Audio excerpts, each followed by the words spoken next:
شریف لے آ رہے ہیں راستے دے اندر ہی درد سر شروع ہو گیا نبی علیہ الصلوۃ والسلام دے سر پاک دے اندر پہل دی سو کدوں تانوں سمجھ آئے گی دساں دے نوٹ مولویاں تے نہیں کنجراں تے چھٹی دے پہل دی سے منہج ہی نہیں معیار ہی نہیں شان ہی نہیں کب سدھریں گے ہم کب سمجھیں گے ہم کون سمجھائے گا ہمیں یہ قرآن کی شان نہیں ہے حدیث کی شان نہیں ہے اہل حدیث کا منہج نہیں ہے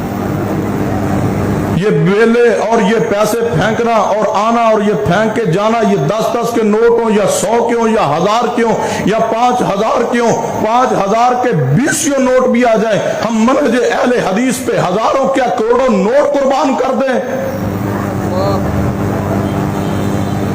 ان پیسوں پہ آپ علماء کو نچانا چاہتے ہیں کنجر ناچتے ہیں پیسوں کی بیلوں پہ کنجریاں ناچتی ان پہ پیسے پھینکے جاتے ہیں تم نے یہی کام علماء پہ شروع کر دیا بتاؤ میں تمہیں اہل حدیث کہوں یا کیا کہوں کئی سال ہو گئے علماء سمجھا کے تھک چکے اور اللہ کے بندوں کب سمجھو گے ہم تو پروگرام پہ آنے پہ ڈیمانڈ کرنا پیسے طے کرنا اس کو مناسب نہیں سمجھتے اور یہ کہ اہل حدیث کا سٹیج اور اس پہ علماء پہ پیسے پھینکے جائیں اور بیلے کی جائیں اور اس انداز میں آ کے پیسے پھینکے جائیں اور پکڑے جائیں اور لیے جائیں اور دیے جائیں اور یہ کاروباری ماحول پیدا کیا جائے یہ اہل حدیث کا منہج نہیں ہے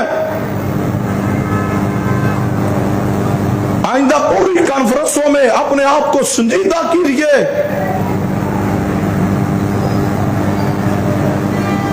کبھی عالم بیان کر رہا ہے قرآن پڑھا جا رہا ہے حدیث پڑھی جا رہی ہے جو عالم آتا ہے وہ قابل احترام ہے اس کی آمد پہ ہم نہیں اس پہلے کا احترام نہیں کرتے قرآن پڑھا جا رہا ہے کوئی احترام نہیں حدیث پڑھی جا رہی کوئی احترام نہیں ہم بس نعرے بازی شروع کر دیتے ہیں اس کا بیان کٹ رہا ہے کٹے قرآن کی آیت درمیان میں چھوڑنی پڑ جائے چھوڑی جائے لیکن ہمارے نعرے نہ رکے یہ منہج اہل حدیث ہے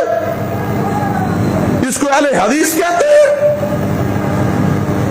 اس اسٹیج کو سنبھالنا ہوگا اس کی حفاظت کرنی ہوگی اس پہ منہج اہل حدیث کو مضبوط کرنا ہوگا فرمایا وما محمد الا رسول امید انشاءاللہ آئندہ ادھا دی حرکت نہیں کران گے تو جڑا کرن لگے انہوں روکنا بھی ہے انشاءاللہ اینج روکنا انشاءاللہ جی میں روکن دا حق ہوندہ ہے انشاءاللہ سنیے نبی رحمت جناب محمد صلی اللہ علیہ وآلہ وسلم نبی علیہ السلام جنازہ پڑھا کے 29 سفر میں واپس تشریف لے آ رہے ہیں